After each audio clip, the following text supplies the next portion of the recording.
చూస్ country delight, live better. ఇప్పుడే country delight యాప్ని download చేసుకోండి.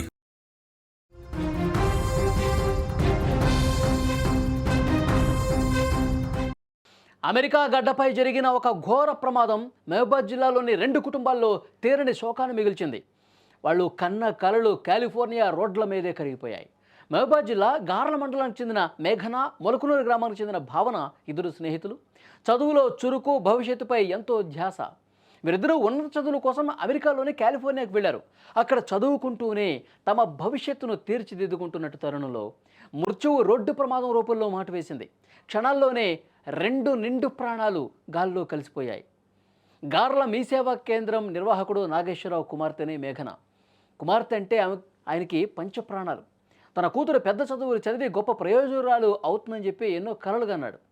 అటు మొలకనూరు ఉప సర్పంచ్ కోటేశ్వరరావు గారు కూడా తన కూతురు భావనను గారాభంగా పెంచుకున్నాడు. నిన్నమొన్నటి వరకు వీడియో కాల్లో నవ్వుతూ మాట్లాడిన బిడ్డలు, నాన్న బాగున్నావా, త్వరలోనే వస్తాం, మీరు జాగ్రత్త అని చెప్పి మాట్లాడినటువంటి ఆ కూతుళ్ళు ఇక లేరు అన్న వార్త తల్లిదండ్రుల గుండెలను నిజంగా పిండేస్తోంది. ఉన్నత శిఖరాలకు వెళతారనుకున్నటువంటి ఆ బిడ్డలు ఈ విధంగా అర్ధాంతరంగా తిరిగి రాని లోకాలకు వెళ్ళిపోతారనే కలలో కూడా వాళ్ళు ఊహించలా. ఆ కుటుంబాలు శోకంలో మునిగిపోయాయి, తీవ్రంగా రోధిస్తున్నటువంటి పరిస్థితి. మేఘన, భావన మరణ వార్తతో అటు గార్ల, ఇటు మొలకనూరు గ్రామాల్లో విషాద ఛాయలు అలుముకున్నాయి. వాళ్ళు ఉన్నత చదువుల కోసం వెళ్ళిన వాళ్ళు ఈ విధంగా వాళ్ళు ప్రాణాలు వదలటంతో, రోడ్డు ప్రమాదానికి గురై చనిపోవడంతో చాలా బాధపడుతూ ఉన్నారు. చూడండి, భావన ఫోటో మీరు స్క్రీన్ మీద చూస్తూ ఉన్నారు. అలాగే మేఘనకు సంబంధించినటువంటి ఫోటో కూడా చూస్తూ ఉన్నారు. వాళ్ళు ఎంతో సంతోషంగా ప్రతిరోజు కూడా తల్లిదండ్రులతో వీడియో కాల్లో మాట్లాడుతూ, ఇక్కడ మేము బాగున్నాం, ఇక్కడ మేము బాగా చదువుకుంటున్నాం, ఇక్కడ అందరూ బాగానే ఉన్నారు, బాగా మాట్లాడుతున్నారు, అంతా బాగుంది, నేను వస్తాను, అతి త్వరలోనే ఇండియాకు వస్తున్నాను, ఇంటికి వస్తున్నాను, మనందరం హ్యాపీగా కలిసి ఉందామని చెప్పి వాళ్ళు రోజు మాట్లాడుతున్నటువంటి మాటలు ఇంకా ఆ తల్లిదండ్రుల చెవుల్లో మారుమోగుతూనే ఉన్నాయి. కానీ సడన్గా జరిగినటువంటి ఈ ప్రమాదంతో, ఈ రోడ్డు ప్రమాదంలో ఇద్దరు స్నేహితులు కూడా చనిపోవడంతో షాక్కి గురైపోయారు. నోట మాట రావటం లేదు, దిగ్భ్రాంతికి గురైపోతున్నటువంటి పరిస్థితి. ఆ గ్రామాల్లో విషాద ఛాయలు అలుముకున్నాయి. తమ కూతుళ్లతో ఉన్నటువంటి తమ అనుబంధాన్ని వాళ్ళందరూ కూడా జ్ఞాపకం తెచ్చుకుంటూ, గుండెలు బాదుకుంటూ, అమ్మా అప్పుడే నీకు 100 ఏళ్ళు నిండిపోయాయి అని చెప్పి ఆ తండ్రి చాలా బాధపడుతూ రోధిస్తూ ఉన్నాడు.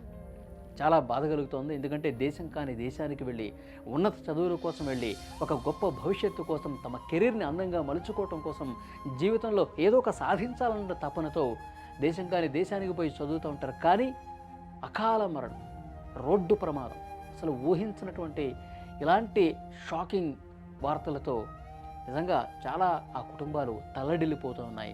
ఆ కుటుంబంలో ప్రతి ఒక్కరూ, వీళ్ళ ఫ్రెండ్స్ కావచ్చు, వీళ్ళతో సంబంధం ఉన్న, అనుబంధం ఉన్న ప్రతి ఒక్కరూ కూడా ఇంత మంచి అమ్మాయిల్ని, ఇంత చదువుకుంటున్నటువంటి అమ్మాయిల్ని, ఎంతో భవిష్యత్తు ఉన్న అమ్మాయిలు ఈ విధంగా తనువు చాలించడం గ్రామం మొత్తాన్ని కూడా శోకంలో నిండేసిన పరిస్థితి.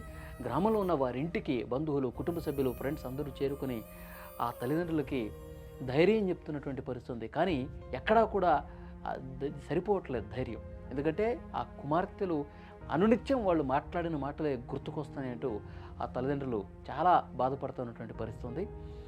నిజంగా అక్కడ చదువుకోవటానికి వెళ్ళారు, ఎంతో భవిష్యత్తు కోసం వెళ్ళారు. ఈ విధంగా అర్ధాంతరంగా చనిపోవటం నిజంగా ఏ కుటుంబం కూడా అంత ఈజీగా వాళ్ళు అంటే ఆ బాధను మర్చిపోలేరు. పూర్తిగా వాళ్ళు శోకంలో ఉండిపోయారు.